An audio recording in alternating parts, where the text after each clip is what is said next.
और अब आपको मैं क्रमवार तरीके से आपकी जानकारी के लिए, जिसको हम साझा भी करेंगे, ये पूरा नोट पढ़ देती हूं। दिल्ली में हर साल 6000 के करीब किडनैपिंग और अबडक्शन के मामले हो रहे हैं। दिल्ली में बच्चों के खिलाफ होने वाला अपराध हिंदुस्तान में सबसे ज्यादा है, 8080। दिल्ली में करीब करीब 85,000 महिलाओं के खिलाफ अपराध के मामले लंबित हैं और जो पेंडेंसी रेट है वो देश में सबसे ज्यादा 97% से ऊपर है।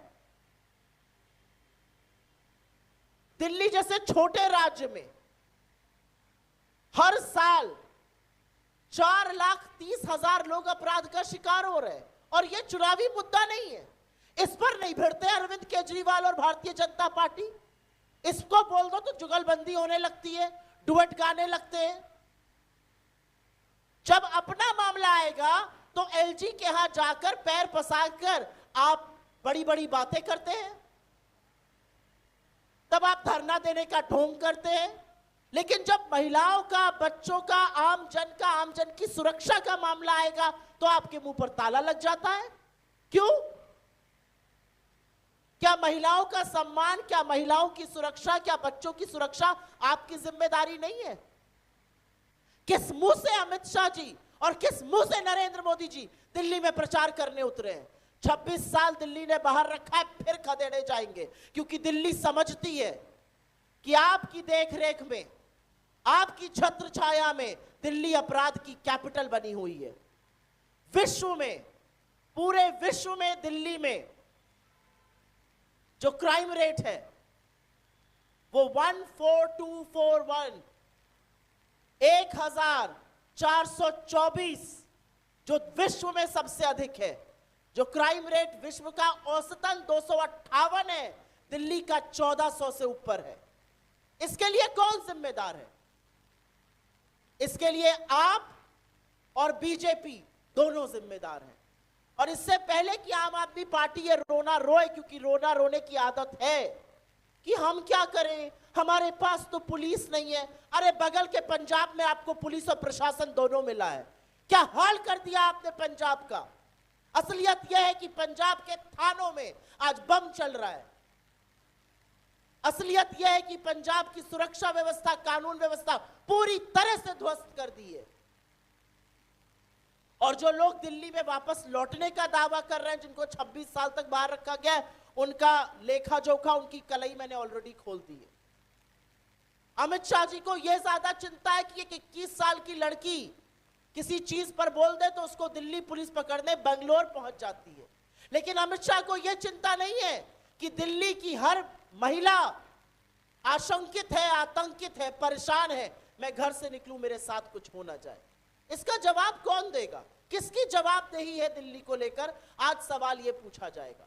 बड़े बड़े इश्यूज लेकर आते हैं, सारे इश्यूज जो उनके अपने हैं, स्वार्थ निहित, जिसमें अरविंद केजरीवाल जी का महिमा मंडल हो, जिसमें बीजेपी का महिमा मंडल हो, इसी बिस पर भिड़े रहते हैं।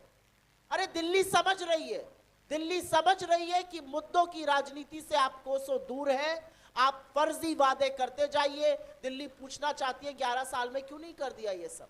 दिल्ली पूछना चाहती है हमारी सुरक्षा पर सवाल क्यों नहीं उठाया। और एक अंतिम बात कहकर अपनी बात समाप्त करती हूं।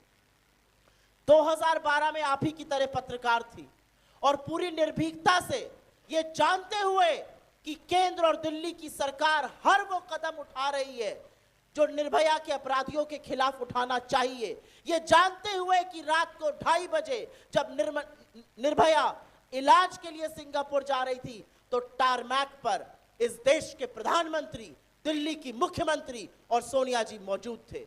ये जानते हुए कि जब दुर्भाग्यवश उसकी मौत हो गई और उसका शरीर, पार्थिव शरीर देश लाया गया, तो रात के 1:30 बजे इस देश के प्रधानमंत्री ने, दिल्ली की मुख्यमंत्री ने और सोनिया जी ने वहां पर खड़े होकर उनके परिवार के साथ ढांढस बंधाया।